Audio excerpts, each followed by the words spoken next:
d'un petit groupuscule de tenants du pouvoir qui tendent lentement mais sûrement vers des postures de potentat, pour ne pas dire de dictateur.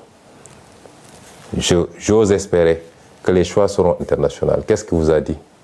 Il a essayé de vous dire qu'il y aurait au Sénégal des terroristes extrêmement graves, extrêmement dangereux, qui étaient sur le point de brûler le pays et d'y mettre le feu et d'y répandre le sang.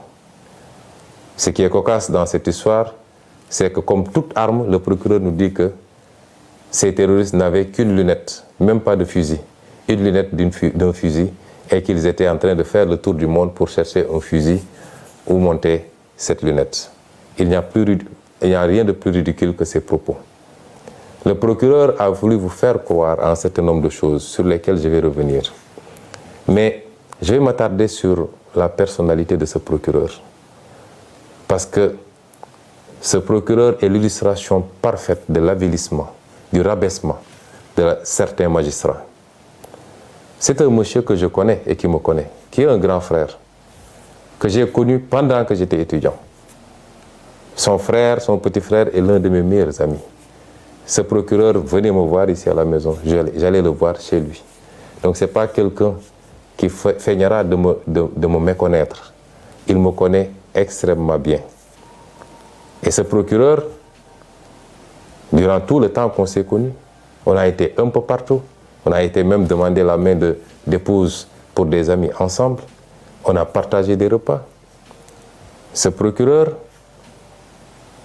que je connais très bien, je le dis encore une fois, durant tout le temps qu'on l'a connu, nous n'ignorions pas ses pédigrés en tant que magistrat. Mais nous considérions que cela relève de sa vie professionnelle et que notre relation était beaucoup plus une relation sur le champ social et on s'en limitait à ça. Et ironie du sort, et comme Macky Sall sait si bien le faire, quand il veut faire le sale boulot, il a tendance à aller chercher des gens qui ont un certain pédigré extrêmement chargé pour leur faire le sale boulot. Et le procureur Bakhoum répond parfaitement, en même temps que l'autre procureur et le procureur auprès du TGI répondent parfaitement à ces descriptions, et ceux qui sont initiés au métier de la justice savent très bien de quoi je parle. Et c'est ce procureur-là qui aujourd'hui s'est livré à cette piètre prestation. Nos amis étrangers devaient même rire sous cap de voir un procureur général parler de manière si laborieuse et de manière si incertaine, sans aucune preuve à mettre sur la table, que des allégations pour essayer de charger d'honnêtes citoyens. Monsieur le procureur a d'abord parlé d'un soi-disant dossier d'empoisonnement ou de tentative d'assassinat me concernant. Mais tous les spécialistes du droit savent qu'un procureur, même s'il devait s'autosaisir, doit au moins entendre le principal concerné avant d'aller entendre d'autres personnes. Jusqu'au moment où je vous parle, le procureur ne m'a jamais entendu. Personne ne m'a jamais convoqué pour me parler de ce dossier. Je n'ai pas déposé de plainte et voilà une justice qui pourtant a un certain nombre de plaintes émanant de moi sur sa table. Je rappellerai au procureur général lui-même qu'il a 3 plaintes au moins sur sa table que j'ai déposées. Une plainte, 2 plaintes contre des avocats et une plainte contre un ancien procureur. Vous avez des plaintes sur votre table que vous ne traitez pas. Et vous vous empressez d'aller convoquer la presse pour raconter des histoires sur un dossier où il n'y a ni plainte ni autosaisine. C'est inédit dans les annales du droit de voir un procureur sur un dossier qui n'existe pas. Il n'y a pas de plainte, il n'y a pas d'autosaisine. Un procureur mobiliser toute la police pour soi-disant entendre des médecins, entendre des citoyens, faire tout un cirque pour aboutir à dire que c'est un pauvre citoyen qui serait à l'origine d'une tentative d'empoisonnement. Ce procureur manque de courage parce que ils ont été arrêtés, le chargé de communication du parti, M. El Malick Ndiaye, empoisonné, pour essayer d'écarter la vraie problématique, c'est-à-dire les services de police qui s'attaquent aux citoyens et qui aspergent de liquide jusqu'à présent non identifiés. C'est ça qui s'est passé. Donc, vouloir déplacer le curseur et aller prendre un Yargassi qui m'a donné simplement un mouchoir imbibé de vinaigre pour m'aider à mieux supporter l'odeur âcre des grenades lacrymogènes, c'est prendre les Sénégalais pour ce qu'ils ne sont pas. Et je dis à tous ceux qui veulent l'entendre que M. Yargassi n'a rien à voir avec cette affaire-là, que le procureur, la justice de manière générale, depuis quelque temps, la manière dont ils fonctionnent, devenus des mercenaires de Macky Sall, certains magistrats en tout cas, devenus des mercenaires de Macky Sall, essaient de déplacer le problème pour sacrifier un petit frère, un militant du parti, à qui je confierai ma vie pour essayer de lui imputer un acte grave posé par les services de police. Au-delà, de quoi est-ce que ce procureur a peur? M. Ousmane Sonko n'a pas déposé une plainte, a clairement dit que c'est la police qui l'a aspergé de ce liquide. Je n'ai pas été informé d'une autosaisine. Je n'ai pas été entendu. De quoi est-ce qu'ils ont peur? Au point de faire des réquisitions dans les laboratoires d'analyse, de convoquer tous les médecins pour essayer de savoir le contenu des analyses. Qu'est-ce qu'ils ont à se reprocher? Eux-mêmes savent exactement ce qu'ils ont aspergé sur nous, moi-même, Maître Clédor Ciré Ly, et dans une moindre mesure même, M. Guy Marius Sagna. Je peux rassurer le procureur, ce qui doit être analysé le sera. Nous l'avons envoyé où il faut, parce que nous savions qu'ici au Sénégal, il mettrait la pression sur tous les laboratoires pour ne pas que les choses soient transparentes. Nous avons envoyé là où nous devons envoyer. Il nous a été promis que les résultats seront connus dans les prochains jours. Nous attendons de savoir qu'est-ce que donneront ces analyses-là. Ce n'est pas la peine, en attendant, de s'agiter autrement, monsieur le procureur. Restez tranquillement à votre place. Monsieur le procureur a parlé de dossier médical concernant Ousmane Sonko. Je veux dire aux Sénégalais que toute cette agitation depuis quelques jours, c'est qu'ils veulent savoir qu'est-ce qu'il y a dans mon dossier médical, en toute violation des règles. Parce qu'aucun juge n'a ordonné la levée du secret médical. Au nom de quoi on convoque des médecins, on les malmène à la police, on les harcèle pour leur exiger de trahir leur serment et de donner des informations sur mon dossier médical. Je vous rassure également, monsieur le procureur, j'avais pris toutes mes dispositions parce que je savais que j'ai affaire à un État vaillou qui n'a rien à cirer des règles et des procédures. Et c'est pourquoi, dès que je suis entré dans cette clinique, j'ai verrouillé. Je ne me suis fait consulter que par mes médecins personnels, ceux-là qui me suivent depuis des années. Je me suis fait suivre par ces médecins. Ils ont été les seuls à avoir accès à moi, à me traiter, à me prescrire et à me surveiller. Il y a un acharnement sur le pauvre docteur Niang. Je veux dire aux Sénégalais que moi, je ne connais pas le docteur Niang. Je n'ai jamais rencontré physiquement le docteur Niang. Je lui ai parlé une seule fois au téléphone. C'est un monsieur que je ne connais pas, qu'on veut qualifier de militant de Pastef. Et même s'il était un militant de Pastef, c'est son droit le plus absolu. Et on essaie de régler de vieux comptes. Parce que tous les Sénégalais savent que Macky Sall, rancunier comme il est, en veut à ce brave médecin depuis ses sorties sur le Covid-19 et sur la manière dont le matériel médical public était sorti des hôpitaux pour se retrouver sur le marché et vendu à vil prix. Depuis lors, tout le monde sait qu'il y a un acharnement sur le docteur Niang et sur sa clinique et qu'il leur suffisait d'un prétexte pour essayer de lui nuire. Le docteur Niang ne m'a pas consulté. On ne s'est même pas vu puisqu'il devait partir au Fouta pour des raisons familiales. C'est mes médecins personnels, mon pneumologue, mon ophtalmologue, mon orthopédiste, mon médecin généraliste, eux seuls ont eu accès à moi. Et quand j'en ai terminé, comme je vous le dis, connaissant bien les pratiques de cet État voyou, je n'ai pas laissé mon dossier médical sur place. Et c'est pourquoi je suis étonné d'entendre monsieur le procureur citer un dossier médical. Mon dossier médical est ici avec vous.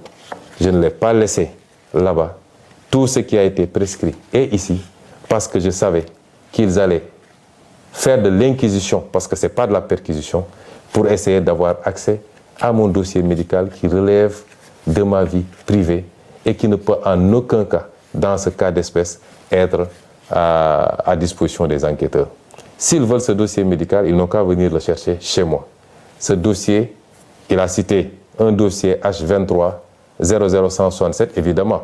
Le dossier, s'il y a un résidu de dossier, il ne concernera que la partie hôtellerie parce que j'ai séjourné pendant quelques jours. Mais pour tout le reste, le dossier médical est ici, entre mes mains, et ne sera jamais à disposition de cette parodie de justice. Ceci dit, je voudrais rassurer les Sénégalais. Le dossier est suivi comme il doit être suivi. J'ai bénéficié d'un bon traitement de la part de mes médecins. Nous avons envoyé des échantillons là où il fallait, dans plusieurs endroits à l'étranger. Nous attendons les résultats. Et si les résultats concluent dans tel ou tel sens, si rien n'a été découvert, on vous le dira. Si évidemment c'est des produits toxiques qui ont été découverts, nous vous le dirons également. Mais je maintiens, je signe, je persiste et je réitère à dire que j'ai été victime d'une tentative d'assassinat. Et ce n'était pas la première, parce que rien que le fait de casser la vitre de ma voiture avec des éclats de vitre qui auraient pu me trancher la gorge ou qui auraient pu se retrouver dans mon œil, rien que cela est une tentative flagrante d'assassinat. En tout cas de faire très mal. Et je le réitère, cette tentative émane exclusivement des forces de police. Je le dis, puisqu'il y avait des gendarmes et des policiers sur place, je le dis, celui qui nous a aspergé ce liquide est un élément de la BIP. Je le réitère, et si le procureur veut entendre quelqu'un, c'est moi qui aurais dû être entendu, au lieu de faire tout ce cirque-là à convoquer des innocents, à arrêter des innocents et à les faire écrouiller injustement. Le procureur, enfin, a fait de longs développements sur, soi-disant, des forces spéciales ou je ne sais pas quoi, commando. Mais vous remarquerez que, et ça c'est ça la politique de Macky Sall, et il ne réussira pas à briser ce pays, à mettre les Sénégalais contre les uns et les autres.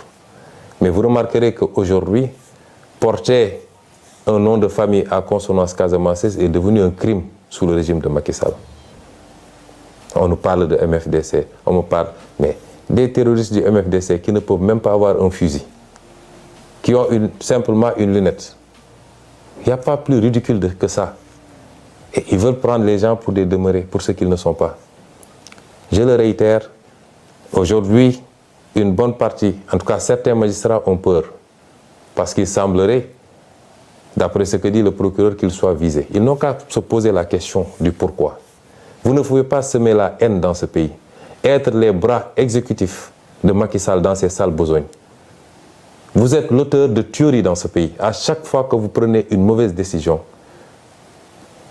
par rapport à vos petites carrières, vous êtes responsable de gens qui tombent sous les balles. Parce qu'à chaque fois qu'il y a contestation derrière, il y a une décision injustifiée de la justice. Vous ne pouvez pas continuer comme ça et penser que vous serez en sécurité tranquillement à siroter votre thé.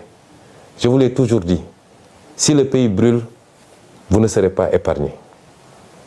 Revenez à la raison. Autant il y a énormément de magistrats qui font correctement leur travail, qui sont dignes et qui sont sanctionnés pour ça, qu'on renvoie dans des juridictions les plus éloignées, simplement parce qu'ils ont cette dignité de dire « je n'obéirai pas à la commande de Macky Sall ». Autant, excusez-moi du terme, il y a de la pourriture dans cette magistrature-là. Et ces gens-là doivent comprendre que ça ne peut pas continuer comme ça. Je ne suis pas en train de vous menacer, je suis en train de vous prévenir. Si Macky Sall vous garantit la protection absolue, vous êtes engagé dans un combat qui ne commence pas aujourd'hui et qui ne se terminera pas aujourd'hui. Vous ne pouvez pas être des briseurs de carrière politique. Vous ne pouvez pas être des briseurs de projets politiques auxquels des millions de Sénégalais croient. Vous ne pouvez pas être des obstacles à l'espoir des Sénégalais et penser que vous allez vous en sortir indemne. Tôt ou tard, vous rendrez compte aux Sénégalais. Vous rendrez compte devant la loi que vous étiez censé servir. Et c'est pourquoi vos intimidations ne passeront pas.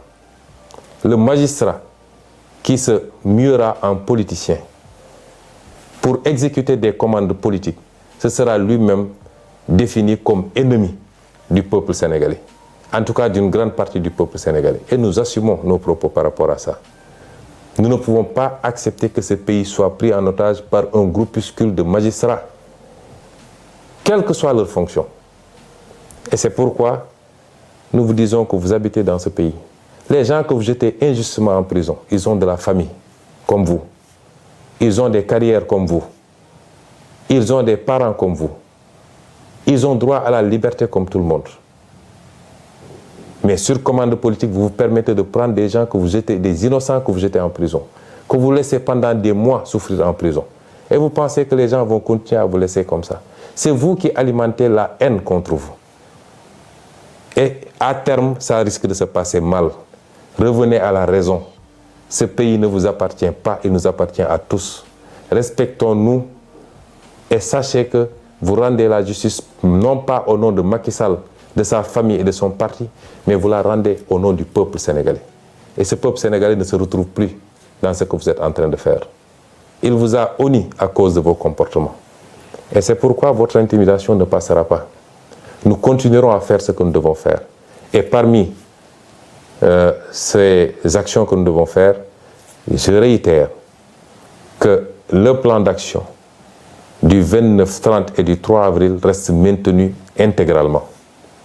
Nous sortirons, nous manifesterons, parce que nous l'avions dit. Désormais, avec ou sans autorisation, nous manifesterons. Nous ferons face à Macky Sall, parce qu'il veut faire croire aux gens qu'il a la capacité de réprimer les manifestations. Il avait dit que ce qui s'était passé ne se passerait plus. Ce qui s'est passé le 16 a démontré qu'il n'a pas les capacités pour contenir un peuple qui est debout, qui dit non. Et nous ne devons pas être moins dignes que les autres peuples qui se battent aujourd'hui. Le peuple français a beaucoup d'avantages, énormément d'avantages, mais aujourd'hui, ils se battent pour leur dignité. Pourquoi notre peuple refuserait de se battre ou abdiquerait face aux velléités dictatoriales de Macky Sall? Nous nous battrons. Ils n'ont pas les capacités, si le peuple le veut. Et si le peuple se met debout, Macky Sall n'a pas le 10e des capacités pour contenir ce peuple. Et j'en appelle à ce peuple-là, à la jeunesse, aux ouvriers, aux transporteurs, aux étudiants, aux intellectuels, aux femmes, aux jeunes, à toutes les couches sociales. Ce qui se joue aujourd'hui, c'est notre destin. Si on laisse Macky Sall gagner, nous souffrirons encore pendant très très longtemps. Nous maintiendrons ce plan d'action. Et nous ne tomberons pas sous le piège de Macky Sall. Parce que, aujourd'hui, il est omnibulé par son défilé du 4 avril. Il va organiser un très grand défilé, le dernier qu'il organisera, puisque dans 11 mois, il ne sera plus président de la République, s'il plaît à Dieu. Il veut faire une démonstration de force et en même temps intimider le Sénégalais pour montrer qu'il a beaucoup acquis en armement, de toutes sortes, des tanks, des chars. En soi, ça ne nous pose pas de problème. La fête de la nation, c'est notre fête à tous. Mais nous ne tomberons pas dans le piège de Macky Sall parce qu'à chaque fois, il ruse. Vous vous rappelez, lors de la crise du Covid, il avait invité toute la classe politique au palais de la République. Et nous tous, on avait dit c'est la République qui a appelé. Nous sommes partis en pensant que ça allait être un nouvel élan.